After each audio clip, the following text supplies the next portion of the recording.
Chapter 7. 6 o'clock on the nose, Griffin hissed excitedly, making a note on his pad. The two boys were hidden inside a large globe cedar directly across 9th Street from Palomino's Emporium. Come on, Griffin, how about a little wiggle room? Ben complained. I've got a prickly branch up my armpit. They watched as Dufferin got into a car and parked at the curb. Griffin wrote down the make and model as the assistant manager drove away. The two boys emerged from the bush, shaking and stretching cramped limbs.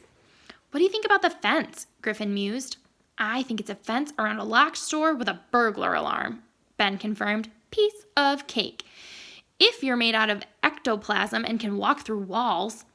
Just because we haven't figured it out yet doesn't mean it can't be done, Griffin replied. If you want it bad enough, it'll come to you. They crossed the street and stood before the heavy chain that held the gate shut. Can we climb it? Experimentally, Griffin jammed a toe in the mesh and hoisted himself up. Luther came out of nowhere. The big Doberman launched itself through the air and slammed into the fence opposite Griffin. The shocked boy lost his grip and tumbled into the arms of a terrified Ben.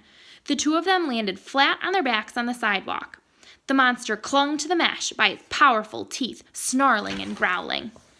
Griffin hauled Ben upright, and they scrambled back across 9th Street to the cover of their bush. Griffin pulled out his notebook and wrote, "Animal control?" in large letters across the page. "Control that guy?" Ben squeaked. "I'd settle for not being his lunch." Griffin looked thoughtfully. Who knows more about animals than anybody else in town?